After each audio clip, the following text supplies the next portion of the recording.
Settle in, dear listener, and let the quiet of the night wrap gently around you.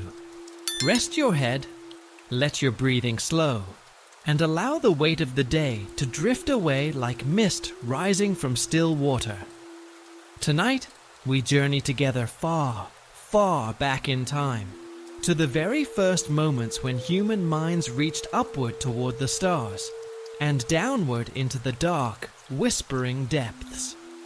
Close your eyes, and let this ancient world come softly to you. Long before the great cities of the modern world rose from the earth, before the iron and the glass and the endless hum of machines, there were other cities, quieter ones, built from sun-dried brick and cedar wood, rising slowly from the flat plains between two great rivers. It was here, in the land the ancient Greeks would one day call Mesopotamia, nestled between the winding courses of the Tigris and Euphrates, that human beings first pressed their fingers into soft clay and left behind not merely footprints, but thoughts. These clay tablets, inscribed with the wedge-shaped marks we call cuneiform, carried within them some of the oldest stories ever told. Stories that reached back even further than the hands that wrote them. Stories born from a time so distant that even memory itself seems to dissolve at its edges. At the very heart of these ancient stories lay not fire, not stone, not the vast darkness of the sky, but water. Water was not simply one element among many in the Mesopotamian imagination.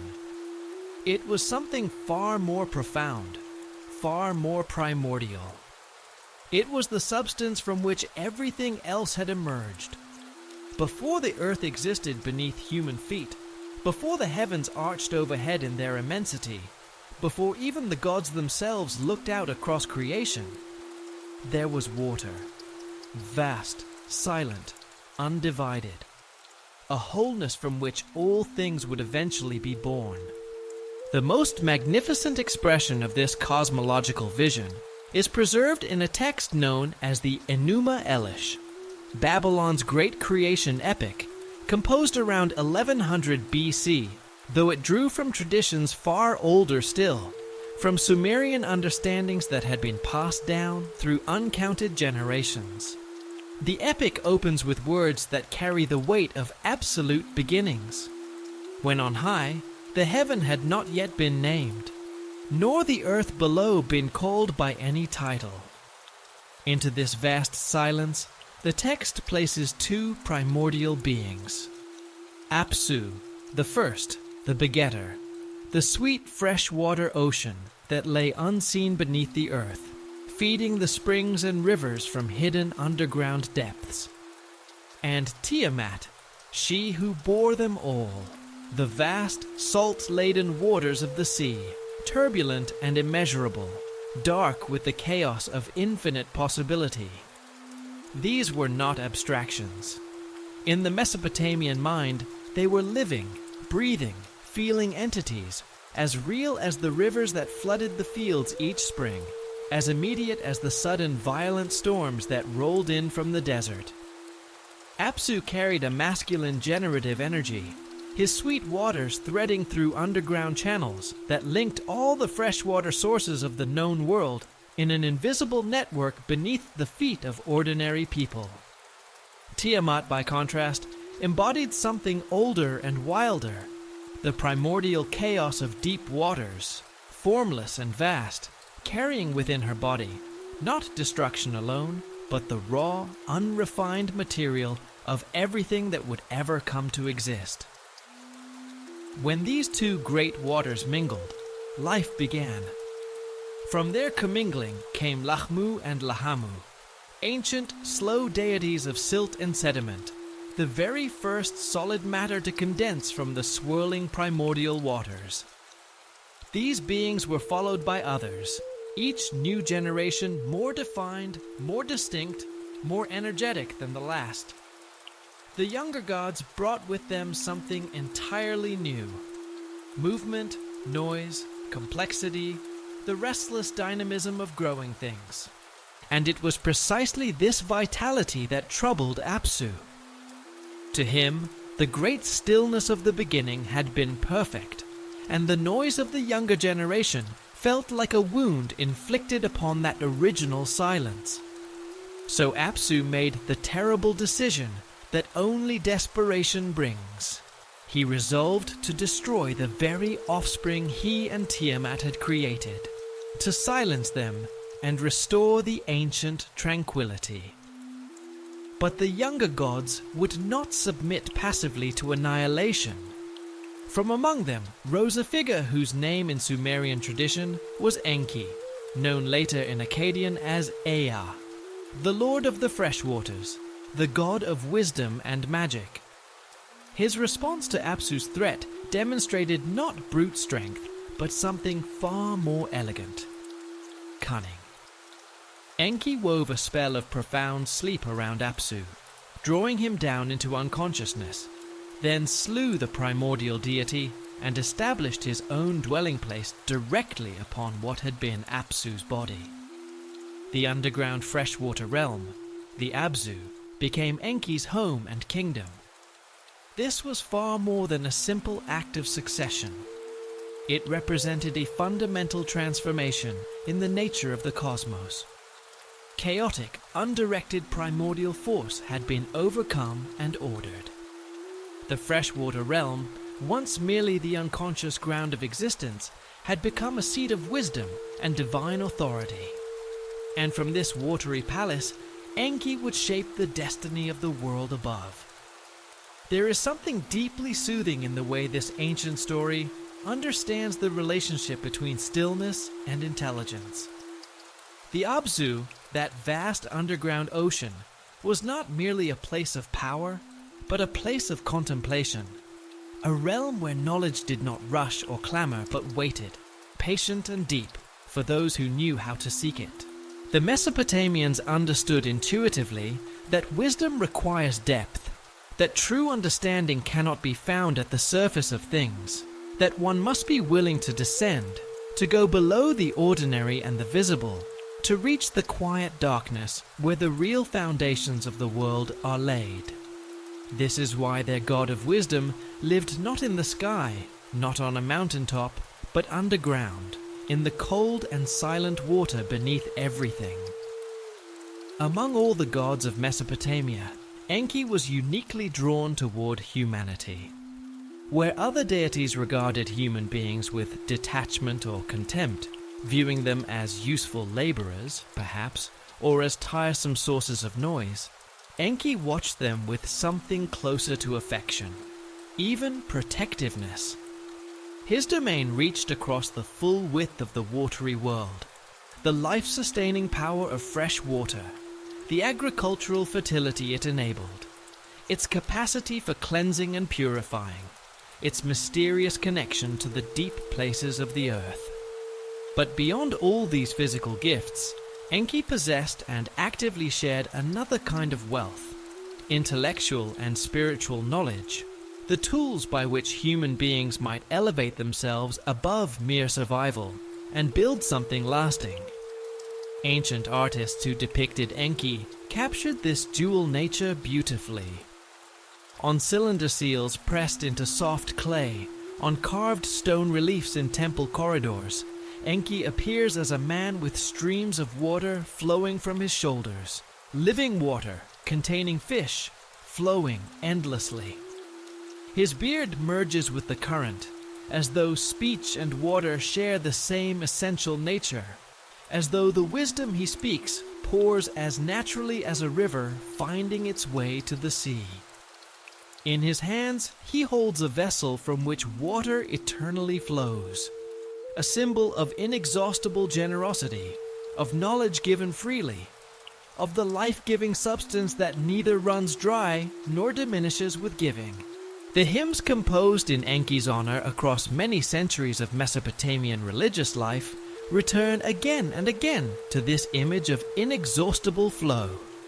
Sumerian temple singers described his wisdom as a river that knew no drought, a spring that deepened rather than diminished when drawn upon.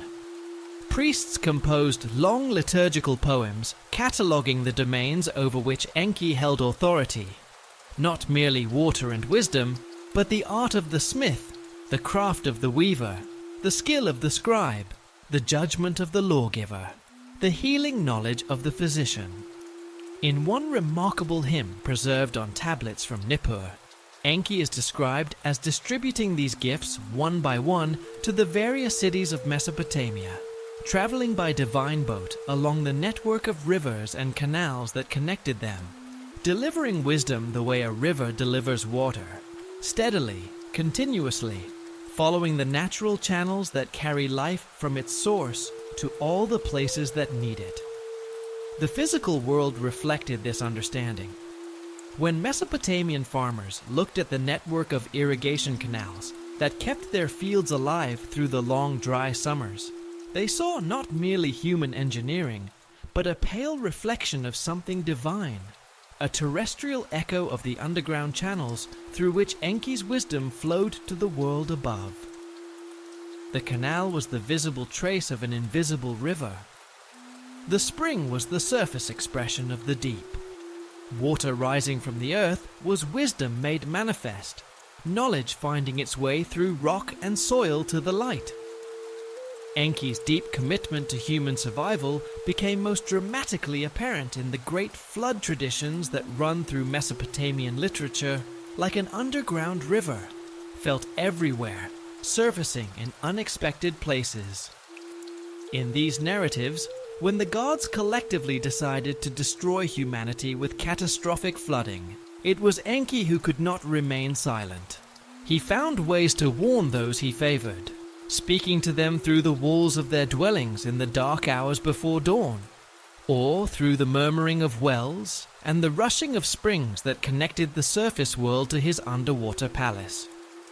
His interventions were not simple acts of defiance, but expressions of a fundamental principle that seemed to animate his entire being: that wisdom, once given, must be preserved.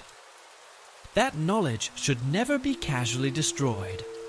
That the thread of human understanding, so carefully built across generations, was too precious to be severed by divine impatience.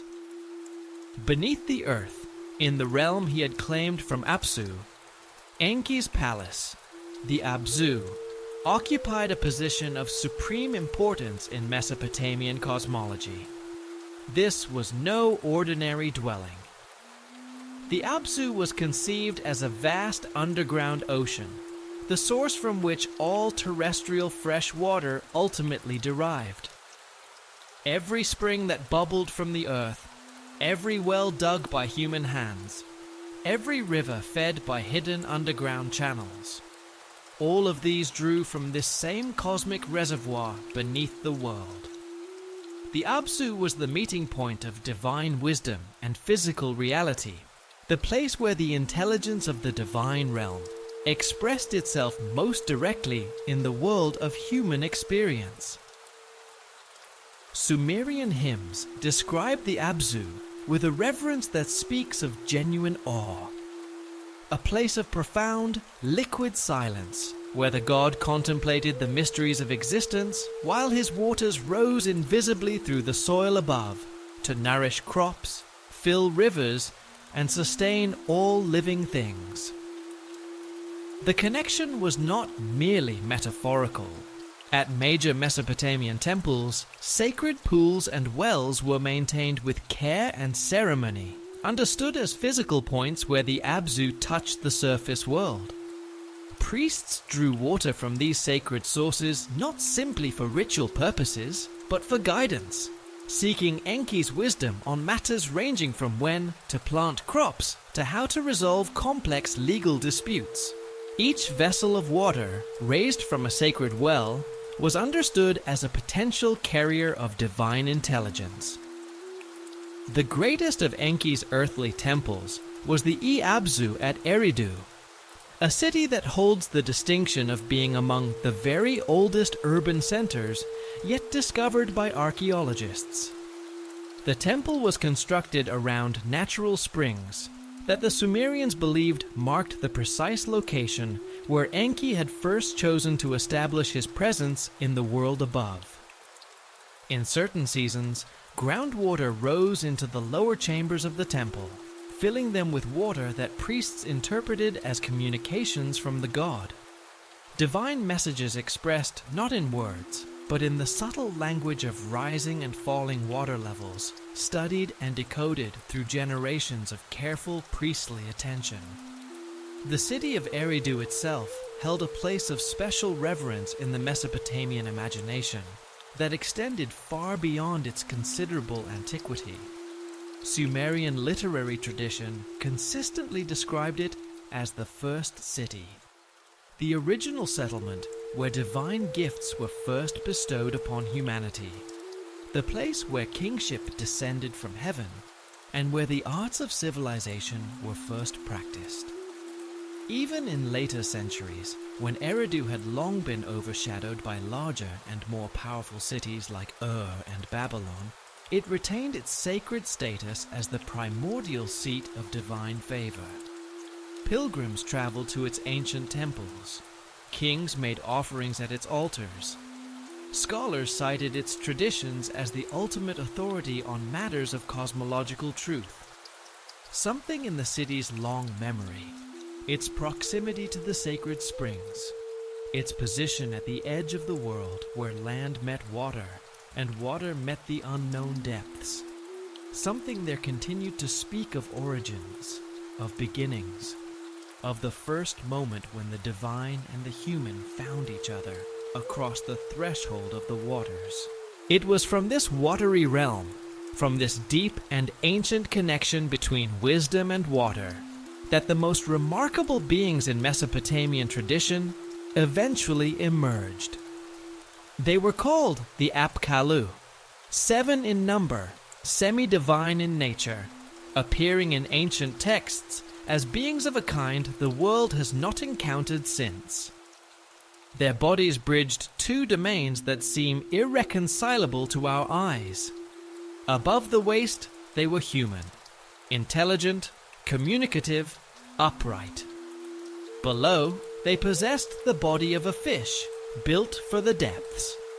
They could move through water as naturally as through air, dwelling in the sea during the night hours, yet walking among human populations during the day, patient and methodical in their instruction. The most prominent of these 7 was known in later Babylonian accounts as Oannes, appearing in the earliest Sumerian sources under a different name, but representing the same fundamental figure. Our most detailed account of him comes from a Babylonian priest named Berossus, who wrote in the 3rd century BC, but drew from temple libraries containing tablet records thousands of years older. Berossus describes a being whose body was entirely that of a fish, but beneath the fish's head rested another head, fully human in appearance, and from below the fishtail emerged human feet. This was not symbolic language.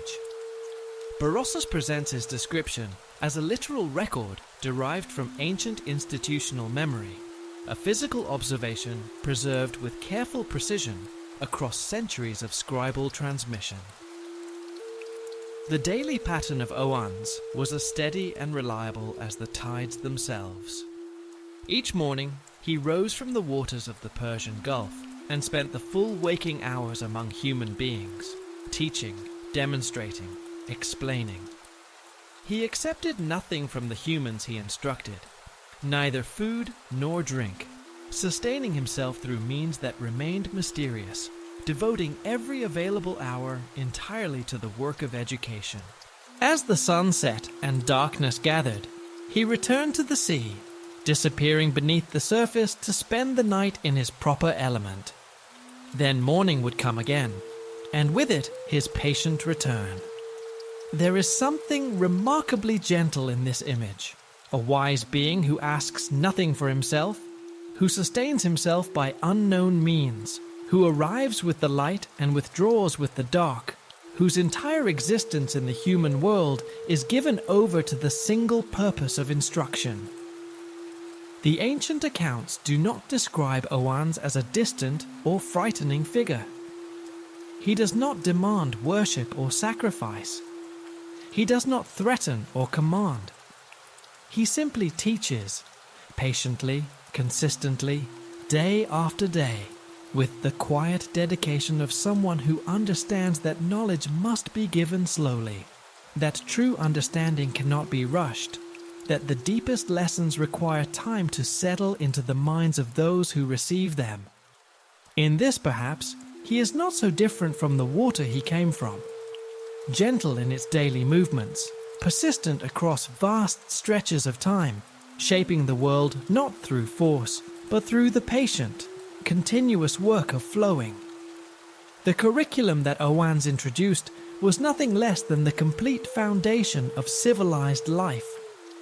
He began with writing, the technology without which complex knowledge cannot be preserved or transmitted across generations.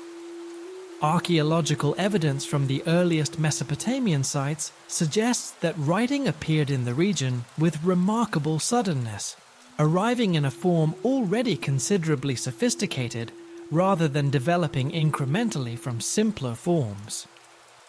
The cuneiform system that emerged required not only the invention of standardized symbols, but an entire technology of clay preparation, stylus crafting, and tablet preservation, a complex and integrated package that appeared in the archaeological record almost as though delivered whole. Mathematics followed, with Oannes introducing the sexagesimal system, base 60, that became the computational foundation of Mesopotamian civilization.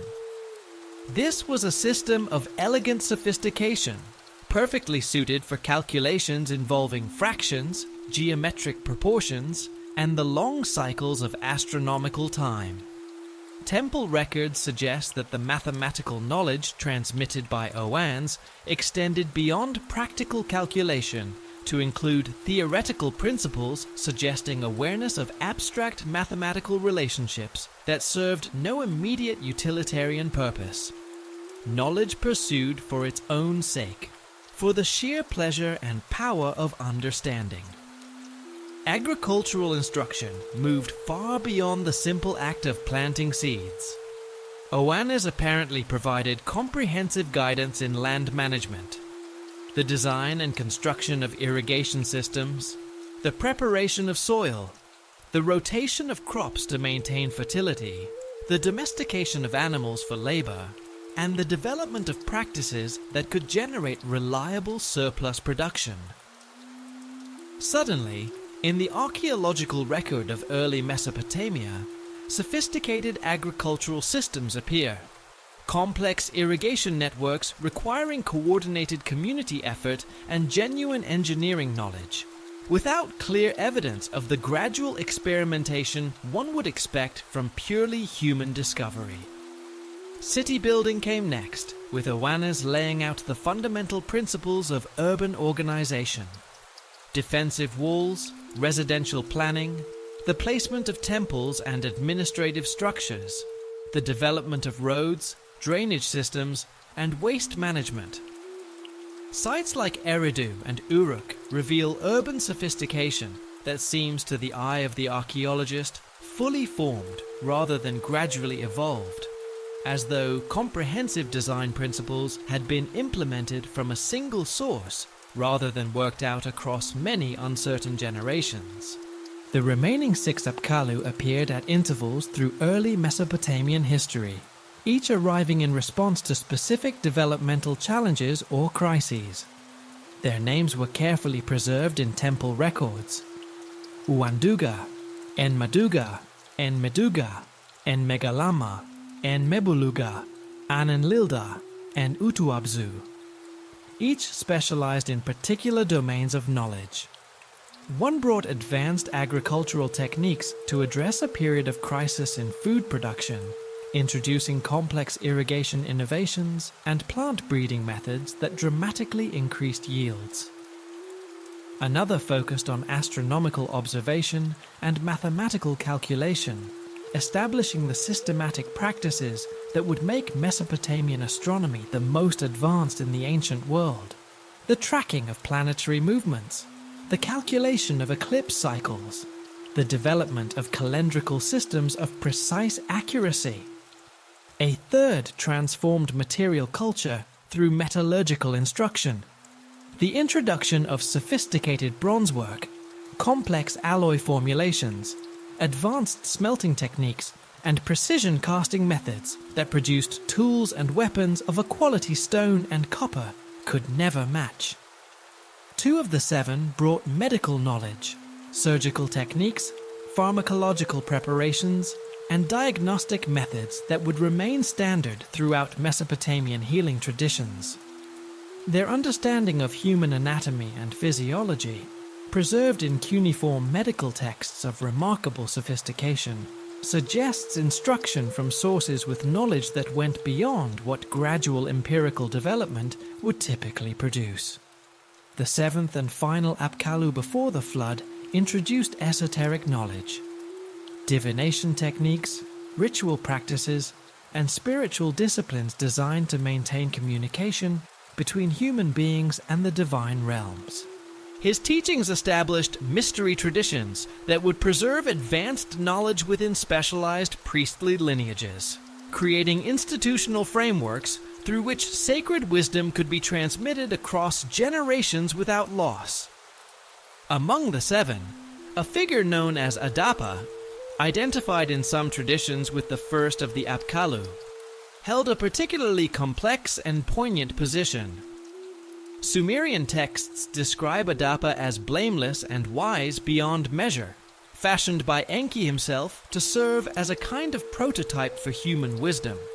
The closest to any being of terrestrial origins had yet come to the intelligence of the divine realm. He served as chief priest at Enki's temple in Eridu, while simultaneously functioning as the intermediary between divine and human worlds, a position of extraordinary privilege and extraordinary risk. The account of Adapa's encounter with the supreme deity Anu illuminates the precarious situation of beings who stand between 2 realms.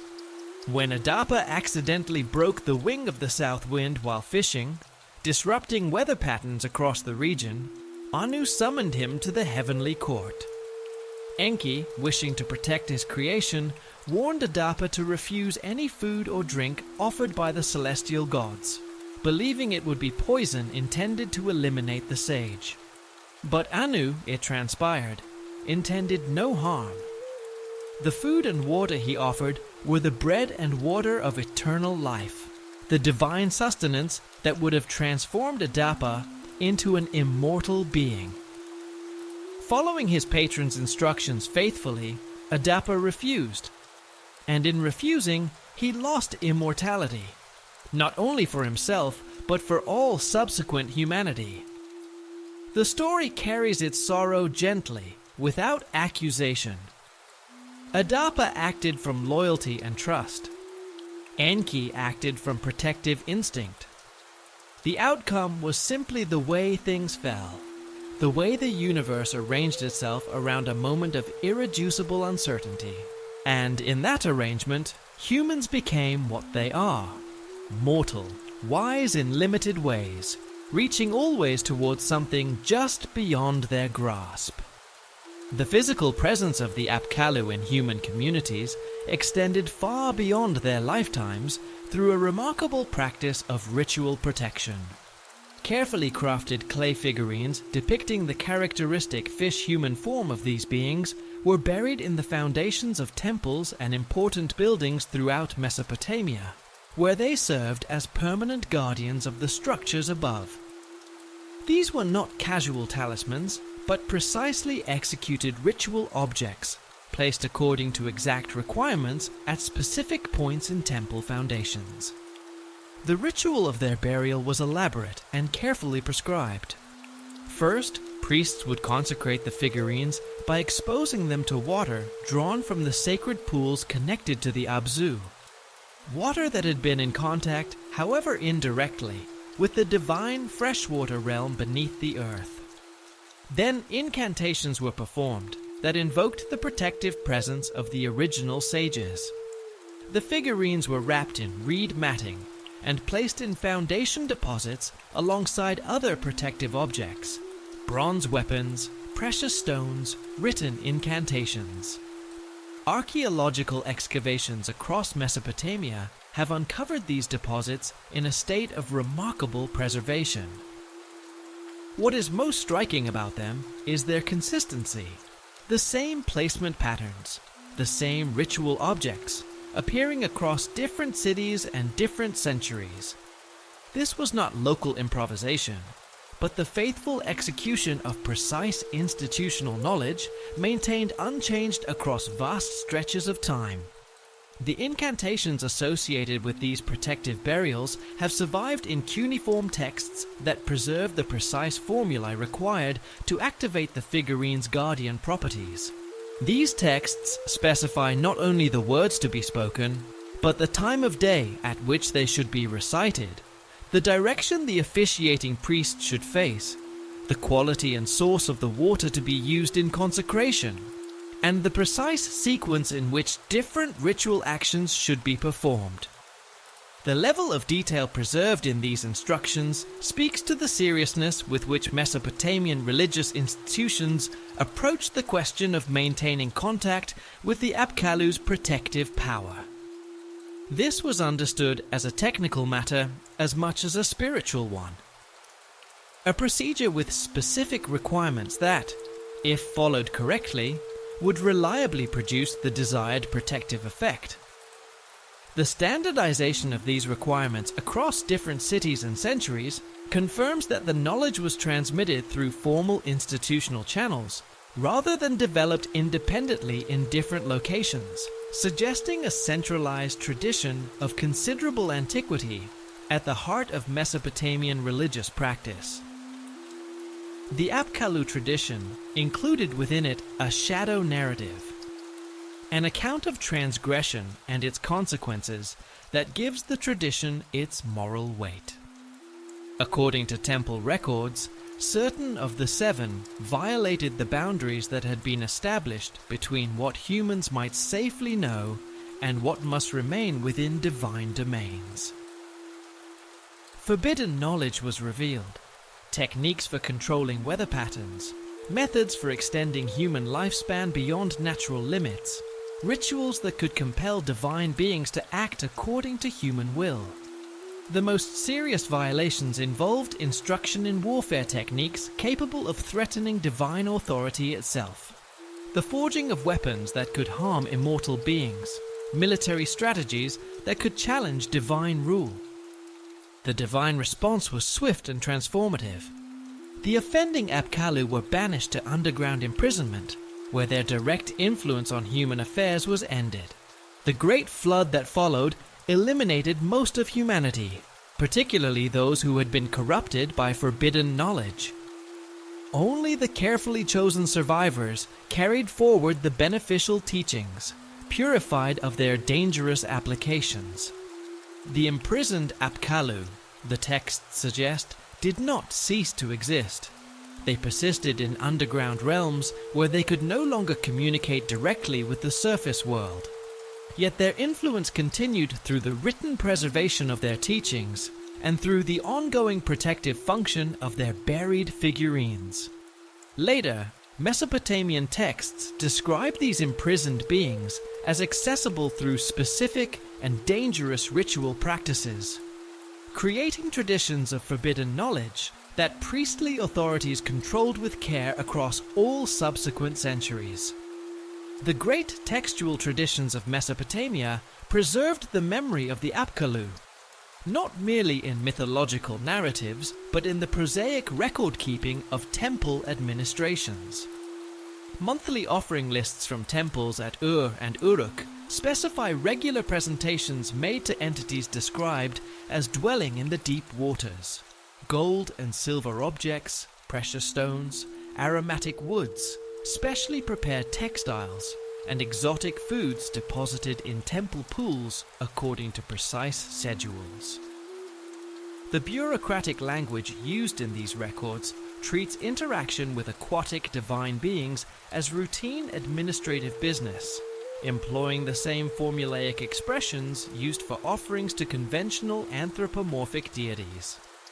Temple scribes noted these offerings with the matter-of-fact precision they applied to grain deliveries and labor allocations. The normalcy of this language is perhaps the most striking thing about it. These were not records of extraordinary supernatural encounters, but of regular scheduled maintenance, the routine work of keeping a relationship in good repair, the institutional equivalent of watering a garden. To the Mesopotamian temple administrator, maintaining contact with the beings of the deep waters was simply part of what a well-run temple was supposed to do. Among the great textual monuments of ancient Mesopotamia, few are more revealing than the Sumerian king list, a document compiled around 2100 BC, but drawing from sources of far greater age, preserved on multiple clay tablets and prisms recovered from various sites. It presents a sequence of 8 kings who ruled before the Great Flood, each credited with reigns of astonishing duration. The first king, Allulim of Eridu, allegedly governed for 28,800 years. His successor Alalgar for 36,000. These figures continue in the same vein throughout the antediluvian period. Modern scholarship has tended to dismiss these timescales as mythological invention, but careful mathematical analysis reveals something unexpected. These reign lengths, when processed through the sexagesimal system that Mesopotamian mathematicians preferred, align with combinations of lunar months, solar years, and planetary conjunctions observable from Mesopotamian latitudes. The precision required to produce these alignments would have demanded sophisticated astronomical knowledge and careful long-term observation. The numbers may not be lifespans in any conventional sense, but they may not be arbitrary either. They may preserve genuine chronological data encoded within a temporal framework entirely unlike our own. The cities associated with these antediluvian kings are equally revealing in their locations. Eridu, seat of the first 5 rulers, was positioned at the northernmost extent of the Persian Gulf as it existed during the 4th millennium BC, when sea levels stood considerably higher than they do today. Archaeological excavations have revealed that Eridu's earliest levels were constructed on artificial platforms elevated above surrounding marshlands, with sophisticated drainage systems to manage seasonal flooding. It was a city built at the meeting place of land and sea, a place ideally suited for beings who required access to both. The subsequent antediluvian capitals, Bad Tibira, Larak, Sippar, and Shuruppak, were all positioned along major water systems, each featuring temple complexes dedicated to water deities and elaborate installations designed to maintain contact with underwater realms. The pattern is too consistent to be coincidental. These were cities built by, or for, rulers who shared an intimate relationship with the world beneath the waters.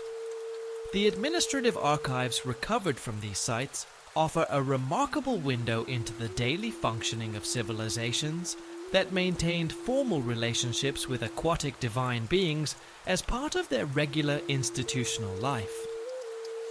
At Uruk, tablets from the late 4th millennium BC preserve what are among the oldest written documents yet discovered anywhere on Earth. And among these earliest records are lists of offerings, inventories of temple goods, and administrative notations that treat the management of sacred water installations as a normal bureaucratic concern alongside grain storage and labor allocation. The people who pressed these marks into clay were not recording extraordinary events. They were doing paperwork. They were managing institutions that had, among their regular functions, the maintenance of connections to the world beneath the water. This ordinariness is itself significant. It suggests that the traditions of the Apkallu were not marginal or exotic elements of Mesopotamian culture, but central and practical components of how these societies organized themselves and understood their place in the cosmos. The flood narratives preserved across different Mesopotamian traditions form a remarkable web of mutually reinforcing accounts. The Eridu Genesis, preserved on tablets from the Old Babylonian period, describes Enki learning of the divine decision to destroy humanity through catastrophic flooding and responding by speaking to selected humans through the walls of their houses in the hours before dawn. His voice rising through wells, springs, and irrigation channels that connected the surface world to the Abzu. The instructions he provided were not vague encouragements, but precise technical specifications for constructing survival vessels, detailed enough to suggest naval engineering knowledge beyond ordinary Bronze Age capability. The Atrahasis epic preserves similar details, emphasizing the precision of the construction specifications whispered through water sources within the flood hero's dwelling. The Epic of Gilgamesh incorporates an account of the flood survivor Utnapishtim, dwelling in the distant blessed land of Dilmun, that describes ongoing divine guidance throughout the construction process and even through the flood itself, with navigation instructions emerging from sacred pools that connected his refuge to the underwater realm of Ea. And geological investigation has confirmed that these are not stories without physical foundation. Excavations at Uruk, Kish, and Shuruppak have uncovered thick layers of water-deposited silt, separating earlier cultural levels from later ones. Evidence of flooding on a scale capable of disrupting urban civilization across wide areas. The uniformity of these deposits across multiple sites suggests a single catastrophic event, not merely a series of local seasonal floods. There is a quality to these flood narratives that distinguishes them from ordinary mythology, a quality of technical specificity that suggests the transmission of actual practical knowledge rather than the elaboration of symbolic themes. The survival vessels described in different versions of the Mesopotamian flood story are not vague arcs, but carefully specified constructions. Their dimensions are given, their materials are named, their structural requirements are detailed. The knowledge preserved in these accounts of how to build a vessel capable of surviving catastrophic flooding, of how to provision it for extended occupation, of how to navigate when all familiar landmarks have disappeared beneath the water, is knowledge that could only have value if the catastrophe it addressed was understood as real. Myths of a purely symbolic character do not generally include load-bearing calculations. The specificity of the flood accounts suggests that behind the narrative of divine warning and divine rescue lies the memory of actual human beings who faced actual catastrophic flooding and survived it through practical knowledge. Knowledge that was then understood as divinely given because of its life-saving power and preserved with the reverence due to gifts from the gods. The island of Bahrain, ancient Dilmun, occupies a position of singular importance in this story. Positioned at the intersection of major maritime trade routes in the Persian Gulf, Bahrain during the 3rd millennium BC was a place of remarkable abundance in an otherwise arid region. Its natural freshwater springs, which still flow today, created an oasis environment that attracted populations possessing advanced agricultural and hydraulic technologies. The island served not merely as a trading hub, but as a sacred geography, a place where the boundaries between the ordinary world and something older and deeper seemed to grow thin. Archaeological excavations at Qalat al-Bahrain, the principal urban center of ancient Dilmun, have revealed 7 distinct occupation levels spanning nearly 3,000 years of continuous habitation, from 2800 BC to 300 AD. The earliest levels demonstrate water management sophistication, stone-lined wells, drainage channels, reservoir installations. that exceeded what one might expect from a Bronze Age island community. Copper ingots bearing standardized weight marks from contexts dating to 2500 BC indicate participation in international trade networks requiring precise measurement systems and quality control procedures.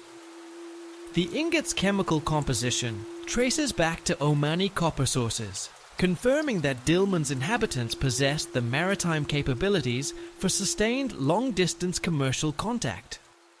Bahrain's extraordinary burial mounds, over 100,000 of them, dating from 2200 to 300 BC, represent one of the largest prehistoric cemetery complexes anywhere on Earth. Their sheer number speaks to Dilmun's role as a sacred destination, a place where the dead were brought to rest in proximity to something holy. The earliest burial chambers were stone-lined rooms, accessed through narrow passages requiring the living to crouch or crawl. A physical enactment of passage through a constricted threshold into another realm. Their orientations were not random, but calculated to align with astronomical phenomena, solstices, equinoxes, the rising positions of stars significant in Mesopotamian astrology. The consistent application of these alignments across thousands of individual burials indicates the preservation of precise institutional knowledge through formal transmission rather than individual improvisation. The grave goods recovered from Dilmun burials speak eloquently of the island's position at the center of an ancient world of exchange. Pottery from the Indus Valley civilization, carnelian beads from Gujarat, lapis lazuli traced to the mines of Afghanistan. Gold ornaments worked in styles developed in Mesopotamian workshops. These objects arrived in Bahrain through networks of maritime trade that stretched across thousands of kilometers of open water. What is striking is not only the presence of these exotic materials, but their distribution. They appear not only in the tombs of evident elites, but in modest burials throughout the necropolis, suggesting that Dilmun's participation in international trade created a broadly distributed prosperity, rather than concentrating wealth in the hands of a small ruling class. This was a society whose connection to the wider world was not merely the privilege of kings, but a condition of ordinary life. The freshwater springs of Bahrain held a significance in ancient religious imagination that extended far beyond their practical value. In the Sumerian hymn known as Enki and Ninhursag, these springs are described as the direct gift of Enki, evidence of the god's special concern for this island where the divine and human realms came most closely into contact. The hymn describes Dilmun before Enki's intervention as a land of purity and silence, untouched by human activity, a kind of pristine beginning state waiting to be awakened into fertility. Enki's gift of water transformed this silent paradise into a living garden, a place where the creative abundance of the divine realm expressed itself in the growth of extraordinary plants possessed of medicinal and magical properties. The earth goddess Ninhursag tended these divine plants with fierce protectiveness, permitting their use only by those with the knowledge to apply them properly, and the wisdom to understand the responsibilities that came with such powerful gifts. In this image of the carefully tended garden of divine plants, accessible to the wise and protected from the careless, we can recognize the same principle that governed the Apkallu's management of knowledge.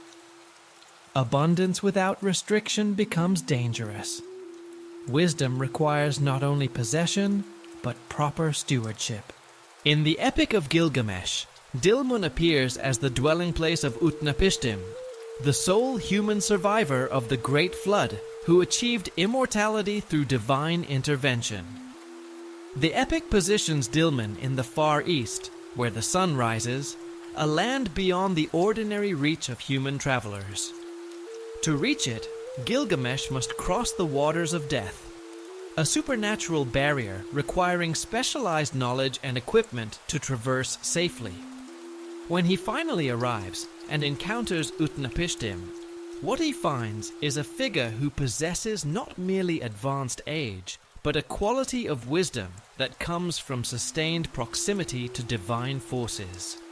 Utnapishtim reveals to Gilgamesh the existence of a plant of immortality, but crucially, it grows at the bottom of the cosmic waters, accessible only through underwater descent.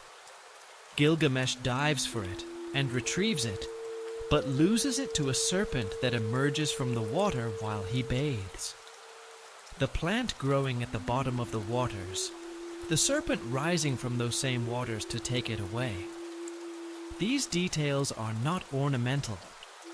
They establish with quiet clarity that the deepest goods, immortality, transcendence, the ultimate gifts, belong to the aquatic realm, accessible to human beings only temporarily, through great effort, and never permanently secured. The journey of Gilgamesh to reach Utnapishtim contains within it a detailed geography of the spaces between ordinary human life and the realm where immortal beings dwell. A geography that reflects the Mesopotamian understanding of how different levels of reality are organized in relation to each other. The scorpion people who guard the mountain at the edge of the world, the dark tunnel through which the sun travels at night, the ferryman Ur-Shanabi, who alone knows the technique for crossing the waters of death.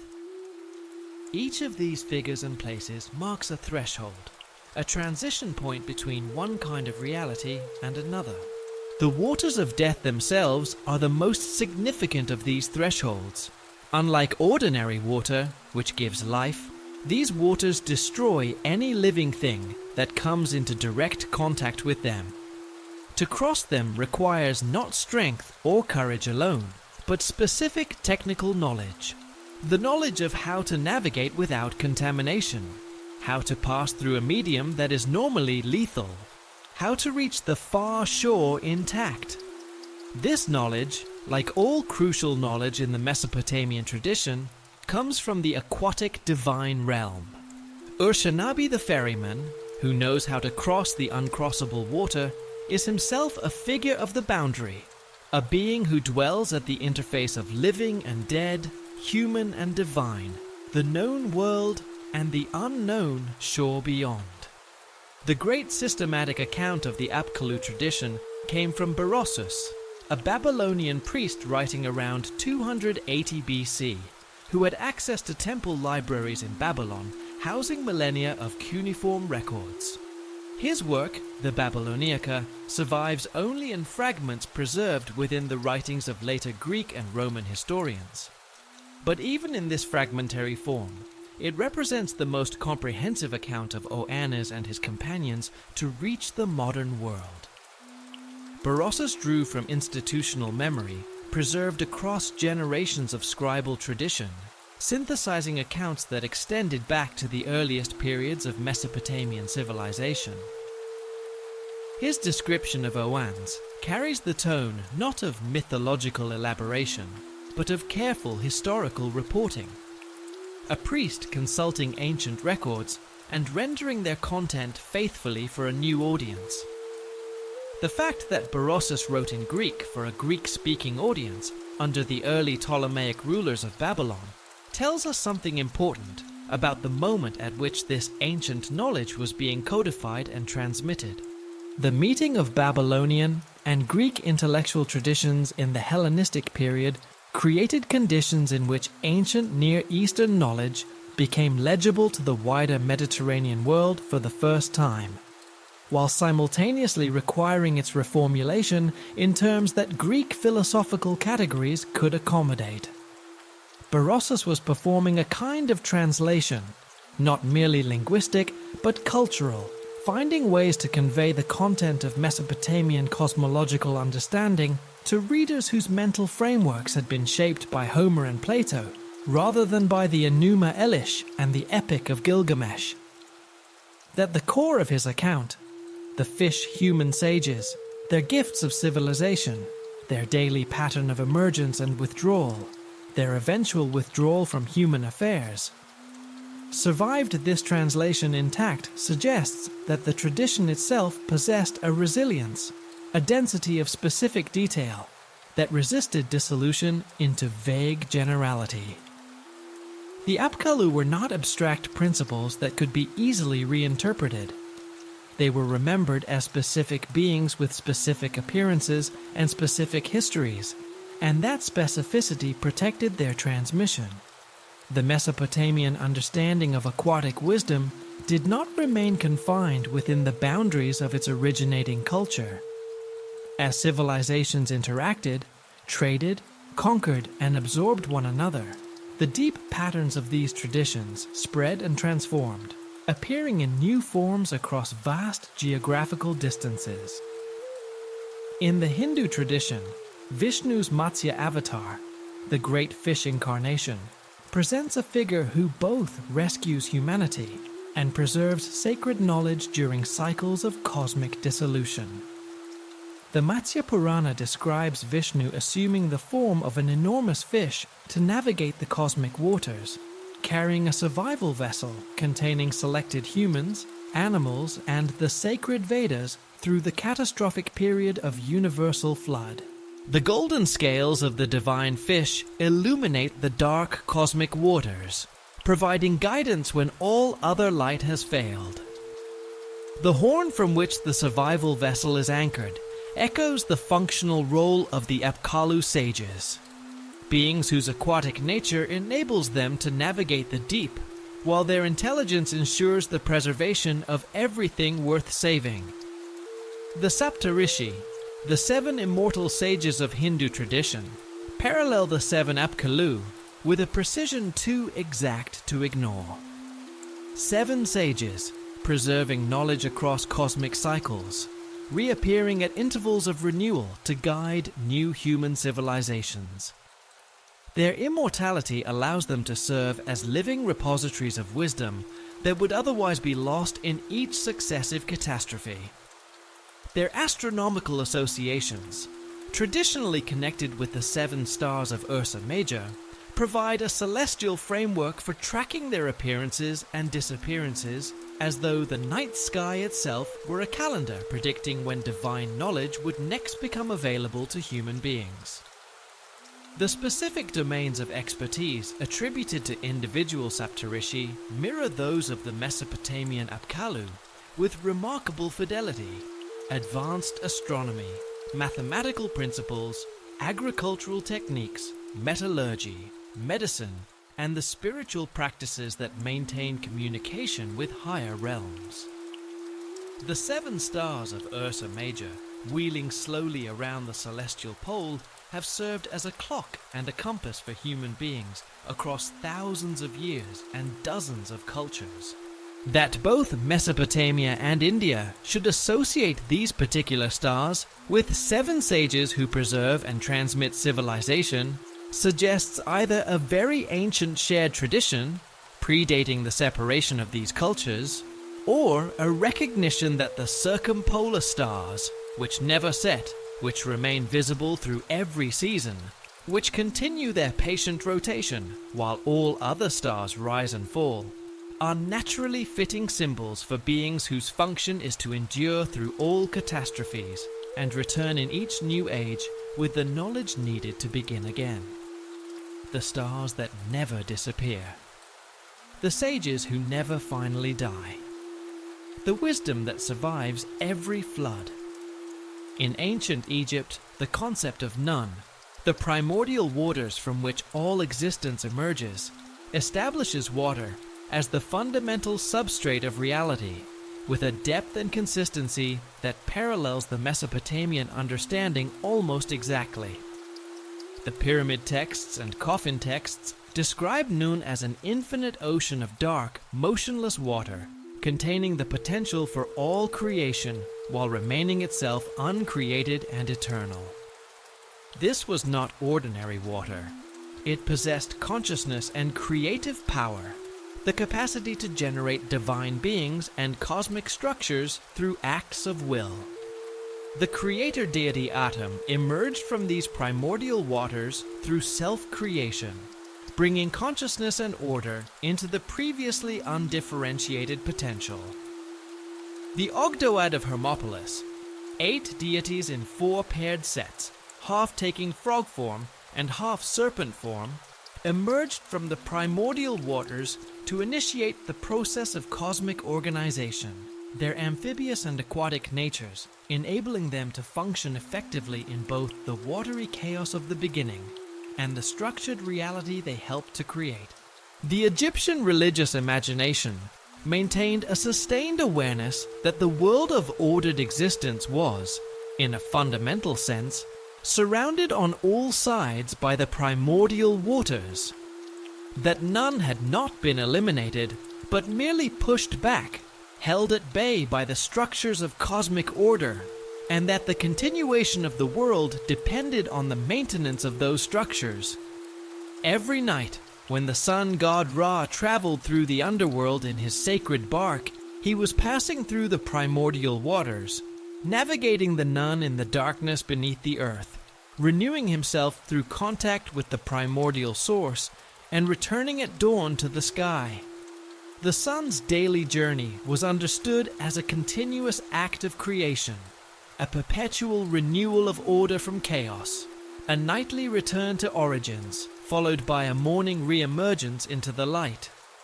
In this cyclical cosmology, the primordial waters were not a thing of the past, but an ever-present reality, engaged with daily through the ritual actions that maintained the proper functioning of the universe. Egyptian priests who performed the morning rituals of temple service, opening the shrine, dressing and feeding the divine image, performing the prescribed ceremonies that ensured the continuation of cosmic order, understood themselves as participants in this daily renewal, as human allies of Ra in his nightly passage through the deep. Across the sea, in ancient Greece, Poseidon's underwater palace housed a civilization described in Homer's Iliad as built from gleaming bronze and precious metals, housing immortal horses capable of traversing both ocean surface and seafloor terrain. The technological capabilities of this underwater realm, superior metallurgy, advanced navigation, architectural techniques enabling construction under enormous aquatic pressure, echo the knowledge attributed to the Apkallu with remarkable consistency. The Telchines of Rhodes carry this parallel further still. Ancient sources describe them as the original inhabitants of the island, possessed of the ability to control weather and work metals with supernatural skill. Their partially aquatic nature allowed them to operate underwater forges, drawing heat from volcanic sources beneath the ocean floor, producing alloys impossible to create through terrestrial techniques. The innovations attributed to them, the first bronze weapons, dramatically improved agricultural tools, religious implements enabling divine communication, align closely with the civilizational gifts of the Mesopotamian 7 sages. And like certain of the Apkallu, the Telchines were eventually banished for transgressing divine boundaries, for acquiring a level of power over natural forces that other divine beings considered excessive and dangerous. The Greek philosophical tradition that descended from Thales of Miletus carries within it, in rationalized form, the ancient understanding of water as the fundamental principle of existence. Thales, the first philosopher in the Western tradition to propose a natural rather than supernatural explanation for the origin of the world, chose water as his primary substance, the arche, the underlying principle from which all else derived. Modern scholarship has sometimes puzzled over this choice, wondering why the first philosopher would reach for something as humble as water when constructing his account of cosmic origins. But placed in the context of the ancient Near Eastern traditions that surrounded Miletus in the 6th century BC, traditions of Tiamat and Abzu, of Nun and the primordial waters, of Enki and his underwater palace, the choice seems less puzzling. Thales was not inventing a new idea. He was translating an old one into a new philosophical language, finding a rational framework for an understanding of water's primacy that had been part of the intellectual environment of the Eastern Mediterranean for millennia. The philosophical revolution he initiated was real, but it grew from roots that ran deep into the ancient past. Plato's account of Atlantis, appearing in the Timaeus and Critias, describes a maritime civilization of extraordinary sophistication centered on a capital of concentric circular design, with alternating rings of land and water connected by bridges and tunnels. A city in which advanced hydraulic engineering and urban planning were inseparable. The civilization's divine patronage came from Poseidon himself, connecting it explicitly to the aquatic divine tradition. Its technological capabilities included a mysterious metal called orichalcum, second only to gold in value, navigational systems enabling oceanic exploration across distances unknown to contemporary sailors, and architectural achievements requiring both precise engineering knowledge and the coordination of massive human labor. Like the Apkallu tradition's transgression narratives and the Telchinese banishment, the story of Atlantis concludes with divine punishment, the civilization's submersion beneath the ocean, serving as a warning about the dangers of technological power untempered by moral development. The story of Atlantis has been subject to more interpretive speculation than almost any other text in the ancient world. Sought in locations ranging from the Atlantic Ocean to Antarctica, treated alternately as historical record, philosophical allegory, and pure invention. What is often overlooked in this chase for geographical identification is the thematic coherence that Plato's account shares with the broader tradition of aquatic civilizations that runs through so many ancient cultures. Whether or not Atlantis was a real place in any straightforward geographical sense, the account Plato preserved encodes a pattern of ideas: the technologically advanced maritime civilization, the divine aquatic patronage, the transgression of proper limits, the punishment through submersion, that appears with sufficient consistency across independent traditions to suggest that it reflects something more than one philosopher's invention. The question may not be where Atlantis was located, but what kind of memory, transformed and allegorized through the centuries, eventually found expression in Plato's account. In Mesoamerica, the Aztec figure of Tlaloc and the associated concept of Tlalocan, the underwater paradise, present aquatic divine realms serving as sources of agricultural abundance and advanced knowledge. Tlalocan exists beneath lakes and underground water systems, connected to the surface world through springs and cenotes that serve as communication channels. Its inhabitants possess knowledge of plant breeding, irrigation engineering, and soil management that dramatically exceeds ordinary human capability. And this knowledge is transferred to surface populations through dreams, visions, and direct instruction given to those who demonstrate proper reverence. The ritual practices associated with Tlaloc worship involved elaborate ceremonies at sacred cenotes and underwater caves, with dedicated practitioners developing specialized breathing and swimming techniques enabling extended submersion in sacred waters, and the most devoted achieving temporary access to Tlalocan itself, returning with advanced knowledge that benefited their communities.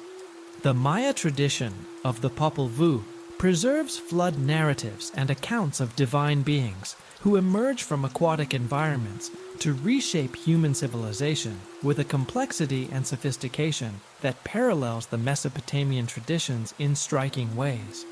The hero twins of Maya mythology descend into Xibalba, the underworld accessed through dark water, and return transformed, their journey through the aquatic underworld conferring powers and knowledge that reshape the world above.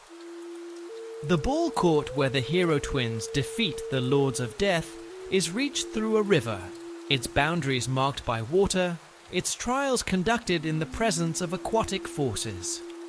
Water in Maya cosmology, as in Mesopotamian understanding, marks the boundary between the ordinary world and the realm where the most consequential knowledge is kept, and the heroes who cross that boundary return bearing gifts that transform human life. The Gnostic texts discovered at Nag Hammadi in 1945 preserve, within their distinctively Hellenistic theological frameworks, elements that trace clearly back to the ancient Mesopotamian understanding of water as the medium through which divine knowledge flows to human recipients. The Apocryphon of John describes the true God Spirit moving over the face of the waters, generating divine emanations that descend through successive levels of reality to bring gnosis, divine knowledge, to human souls. The pleroma, the fullness of divine reality, is described in aquatic terms as an ocean of divine light, where perfect beings dwell. The savior figure in Gnostic mythology often bears characteristics that echo the Apkallu, a being who bridges celestial and terrestrial realms, emerging from higher waters to provide instruction that enables human souls to recognize their origins. The institutional structure of knowledge transmission that the Gnostics preserved, with outer teachings available to all and deeper knowledge restricted to initiated practitioners, maintains the exact framework established by the Apkallu mystery schools. Knowledge distributed in layers, with the most powerful and potentially dangerous wisdom available only to those properly prepared to receive it. The Mandean religious community of southern Iraq and Iran presents a living tradition whose continuous connection to ancient Mesopotamian aquatic theology is perhaps the most remarkable example of religious persistence in the world.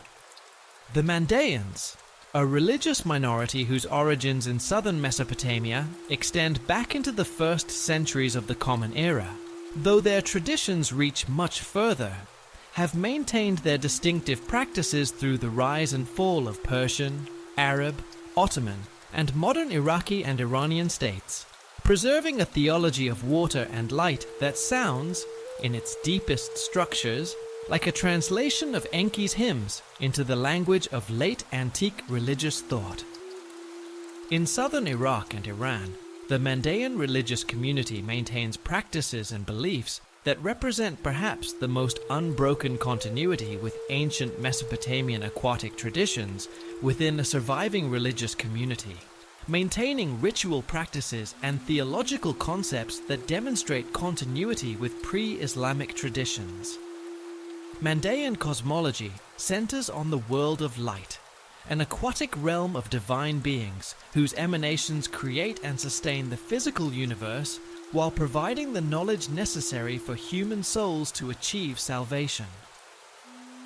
The Mandean creation myth describes how divine beings emerge from primordial waters to organize chaotic matter into ordered existence, establishing patterns of cosmic development that closely parallel Sumerian creation narratives. The Mandean practice of ritual baptism in flowing water represents a direct continuation of ancient Mesopotamian ceremonies that sought communication with divine beings dwelling in aquatic realms. These baptisms must be performed in natural water sources, including rivers, springs, or irrigation channels that connect to the cosmic water system described in Mandean theology as the source of all life and knowledge.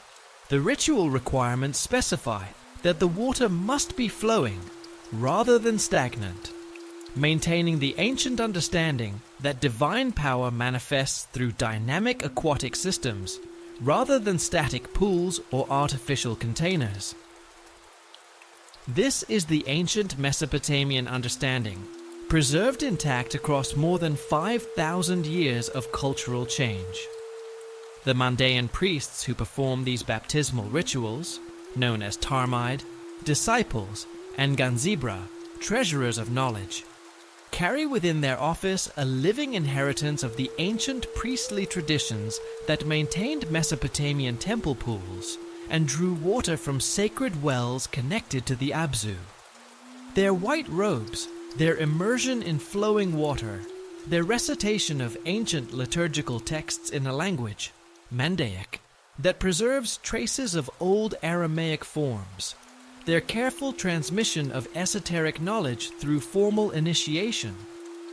All of these are continuations, transformed but recognizable, of practices that ancient Mesopotamian priests carried out in the temples of Eridu and Uruk 5,000 years ago. The flowing water in which a Mandean is baptized today carries, in the theology of those performing the ritual, the same living quality that Enki's priests recognized in the waters drawn from sacred pools connected to the underground cosmic ocean. Water flows, and it connects.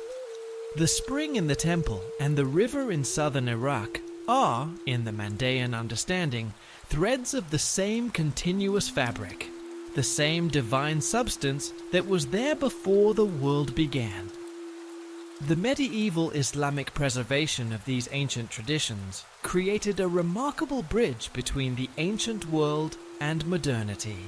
Islamic scholars working in the great centers of learning at Baghdad, Basra, and Cordoba had access to cuneiform-derived knowledge that had passed through Aramaic, Syriac, and Persian intermediaries, carrying ancient Mesopotamian astronomical, mathematical, and cosmological content into the new intellectual framework of Islamic civilization. The works of al-Masudi, al-Biruni, and al-Tabari contain extensive discussions of pre-flood civilizations and their advanced technological capabilities, drawing from both surviving textual sources and oral traditions that had preserved memories of antediluvian knowledge through generations of scholarly transmission. The Ikhwan al-Safa, the Brethren of Purity, a secret society of Islamic scholars active in 10th century Basra, produced encyclopedic works that synthesized Mesopotamian, Greek, and Islamic knowledge traditions, while preserving ancient accounts of pre-flood civilizations and their technological achievements. Their location in southern Iraq, near the ancient centers of Mesopotamian civilization, provided access to local traditions and physical evidence that supported their scholarly investigations. Their epistles describe how divine beings provided instruction in mathematics, astronomy, medicine, and other advanced sciences to early human populations, an account that, stripped of its Islamic theological framework, reads remarkably like a retelling of the Apkallu tradition in the philosophical language of medieval Islamic learning. The pattern persists across the centuries. A secret or semi-secret group of scholars, maintaining advanced knowledge in organized institutional form, tracing the origins of that knowledge to beings who came from beyond the ordinary human world. The container changes. The content endures. The 19th century archaeological revolution that began with Paul-Émile Boda's excavations at Khorsabad in 1843 initiated a systematic recovery of cuneiform texts that provided unprecedented access to ancient Mesopotamian accounts of the Apkallu and related traditions. The discovery of Ashurbanipal's library at Nineveh by Austin Henry Layard yielded thousands of tablets containing mythological, historical, and administrative texts that confirmed many details previously known only through later Greek and Roman sources. The decipherment of cuneiform script by scholars, including Georg Friedrich Grotefend, Henry Rawlinson, and Jules Oppert, enabled direct access to Mesopotamian accounts of aquatic divine beings and their interactions with human civilization. The translation of the Epic of Gilgamesh by George Smith in 1872 provided the first modern access to detailed Mesopotamian flood narratives that predated and influenced biblical accounts, demonstrating the antiquity and sophistication of ancient Near Eastern literary traditions. Smith's discovery of the flood tablet among the Nineveh materials created an international sensation while establishing the historical priority of Mesopotamian traditions over previously known flood narratives. The epic's preservation of detailed accounts regarding Utnapishtim's survival and his residence in distant Dilmun provided crucial evidence for understanding ancient concepts of post-flood divine guidance and the preservation of antediluvian knowledge. The 20th century brought archaeological confirmation at site after site. At Leonard Woolley's excavations revealed both the extraordinary richness of Sumerian royal burials and flood deposits confirming massive inundations in the region's prehistory. Systematic excavation of Eridu beginning in 1946 under Fuad Safar and Seton Lloyd uncovered 18 successive temple levels spanning nearly 2,000 years of continuous occupation, from approximately 5,400 BC to 600 BC. The earliest of these temples, designated Temple 16 by the excavators, featured at its very center a rectangular basin carved directly into natural clay and sealed with bitumen, measuring roughly 3 meters by 2 meters and reaching a depth of 1 meter below the temple floor. This was not a storage vessel or a functional water supply. It occupied the precise center of the main chamber, with all other architectural elements arranged around it. Analysis of sediment layers within this basin confirmed continuous ritual use from approximately 5,200 BC onward, with bone fragments from imported marine fish species indicating deliberate efforts to maintain connections with marine environments even as Eridu moved farther from the Persian Gulf coastline over the millennia.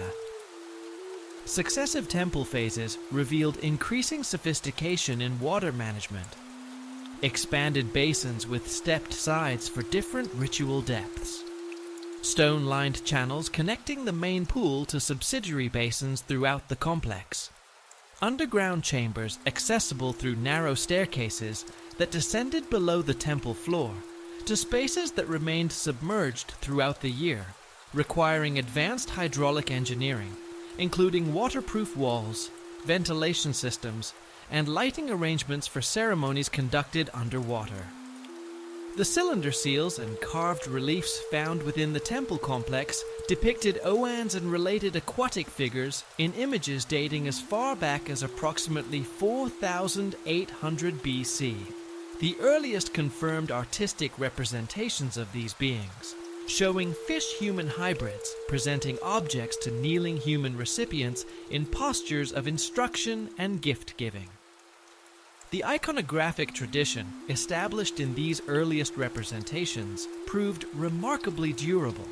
Cylinder seals from the Uruk period, several centuries later than the earliest Eridu examples, display more elaborate compositions in which multiple aquatic beings interact with human figures in complex narrative scenes set within recognizable architectural environments.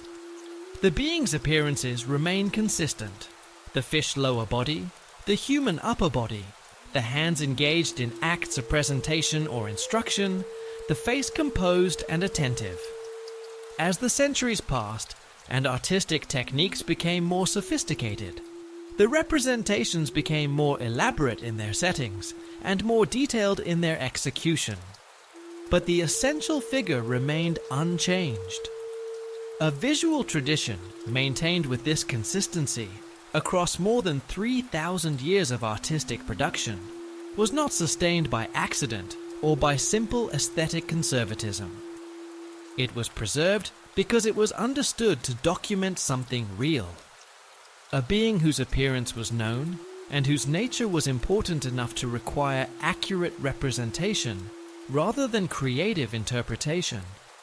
Underwater archaeological investigation of the Persian Gulf, conducted since the 1990s using side-scan sonar, sub-bottom profiling, and direct diving observation, has identified more than 60 submerged sites along the Gulf's western shore.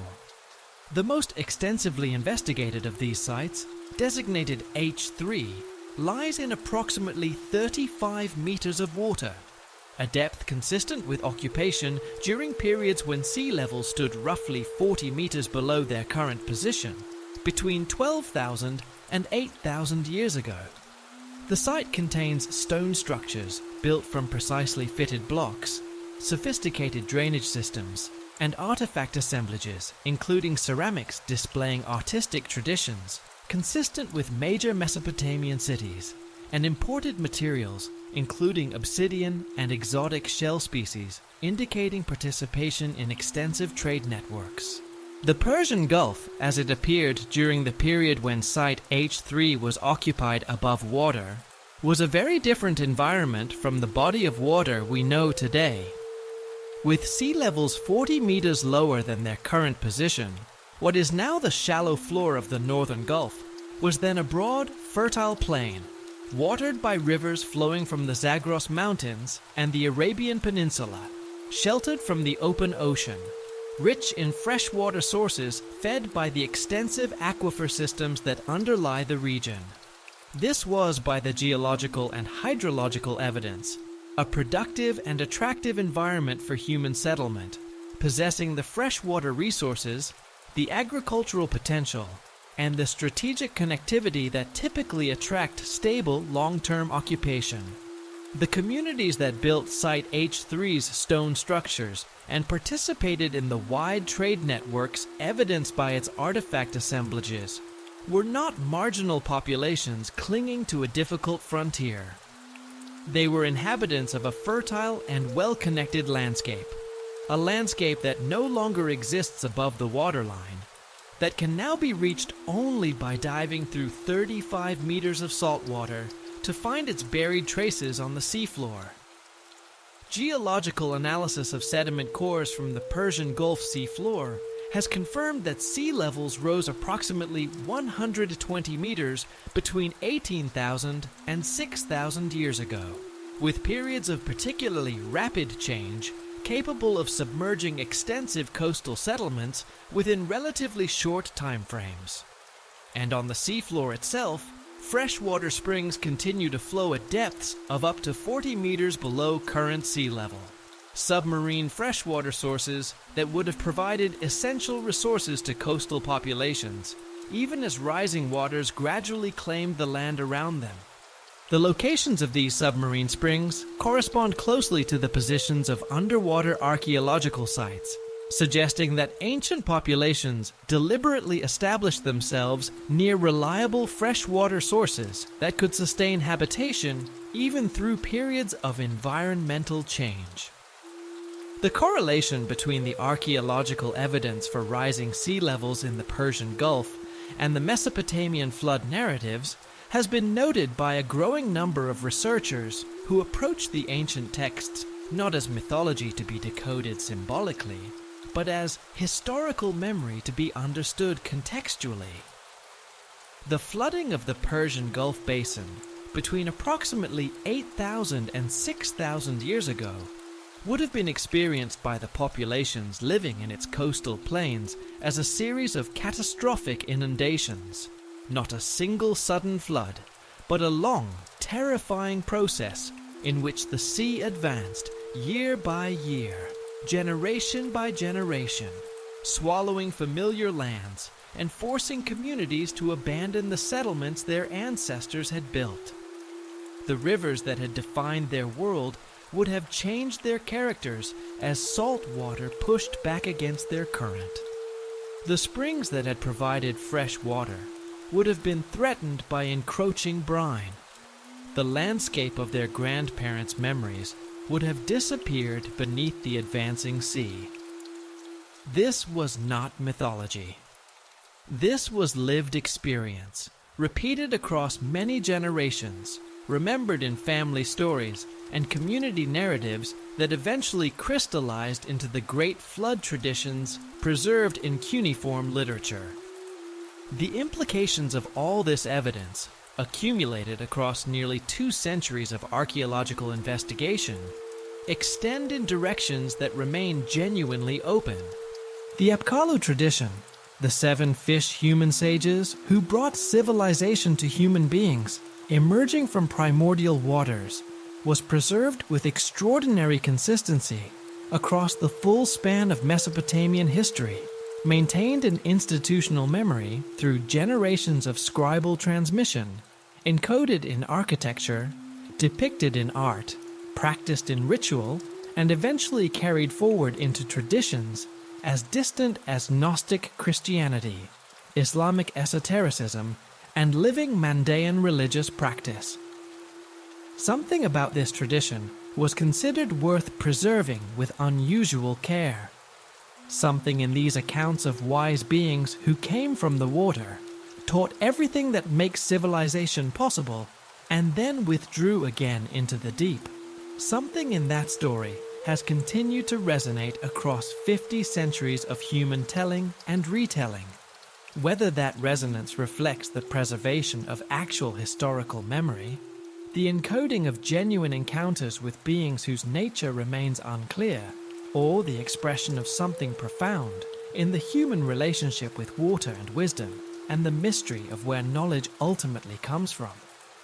These are questions that archaeology and mythology together cannot yet fully answer. But the questions themselves feel important.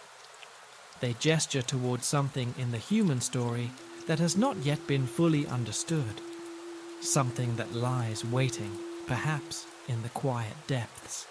And it is worth pausing here, in the stillness of this night, to reflect on what it means that human beings across so many different cultures and so many different centuries have returned again and again to this same image. Wisdom coming from the water, the teacher who rises from the sea, the knowledge that lives in the deep. There is something in this image that speaks to a very old intuition about how understanding works, not as something constructed from scratch by individual effort, but as something received, something given from beyond the self, something that comes from depths we did not create and cannot fully comprehend. The ancient Mesopotamian, who looked into the sacred pool in Enki's temple and saw, reflected back, not merely his own face, but the hint of something deeper. That person was experiencing something recognizable to anyone who has ever felt, in a moment of genuine insight, that the understanding arrived rather than was made, that it came from somewhere below the level of conscious effort, that it rose to the surface like water rising from an underground spring. The Apkallu, in this sense, are not entirely mythological figures from a distant past. They are the ancient world's way of describing an experience of the mind that has not changed, the experience of receiving wisdom from depths one does not control and cannot fully name. And so we rest with the mystery tonight, as the ancient Mesopotamians rested with it, aware of the dark water beneath, aware of what it might contain, listening for whatever wisdom might rise, if we are still enough, if we are patient enough, through the silence of the deep. The great rivers of Mesopotamia flowed on through all of it, through the rise and fall of cities, through the coming and going of sages, through floods and droughts and the slow turning of centuries. They are still flowing now, the Tigris and the Euphrates, making their way across the same plains where the first tablets were pressed, where the first temples were built, where the first stories were told about the beings who came from the water, with gifts of knowledge for a young and uncertain humanity. The rivers do not remember, in any way that we can access, but they continue, as water always continues, moving, flowing, carrying things from their origins towards the sea, indifferent to the passage of human time, patient in a way that makes even the longest human memory seem brief. The springs of Bahrain still rise from the seafloor of the Persian Gulf, as they rose when Dilmun was a living city, and pilgrims came by boat to rest in its gardens and be buried in its sacred ground. The underground aquifers that fed Enki's temple pools at Eridu still hold their water in the dark below the Iraqi desert, though no priest draws from them now, and no incantation breaks the silence of those buried chambers. The water is still there. It does not know that the world above it has changed beyond all recognition. It simply remains in the deep and quiet dark, as it has remained since the beginning. Let your breath grow slow and steady now. Let the images of clay tablets and carved cylinder seals and sacred pools in ancient temples drift gently past you like objects floating downstream. The rivers of Mesopotamia are still tonight. The springs are quiet. The water beneath the earth holds its secrets in peace. You have traveled far across time this evening, to the very first cities, the very first stories, the very first attempts to understand where everything comes from and why we are here. You have listened to the old accounts of beings who rose from the water with patience and wisdom and gave what they knew freely, asking nothing in return. You have rested for a while in the understanding that the deep waters have always been imagined as the home of knowledge, the source of the most important things, the place from which wisdom rises when the conditions are right and the listener is ready. That is enough for one night. More than enough. Let it all settle softly into the dark, like silt carried by water, finding its rest on a still riverbed. Let the ancient names dissolve into quietness. Enki, Oannes, Adapa, Utnapishtim, the Apkallu, the 7 sages, the deep ones who came from the water and returned to it again. Let the images go gently. The sacred pools reflecting lamplight in stone-walled temples, the cylinder seals pressed into soft clay, the fish-human figures carved in patient detail by hands that understood something about the world that we are still working to recover. Let all of it soften and dissolve into the simple quiet of this moment, this room, this breath. The water is still. The night is deep. You are held, as the ancient world was held, by something patient and vast and full of knowledge that asks only that you rest. Good night, dear traveler. Sleep well.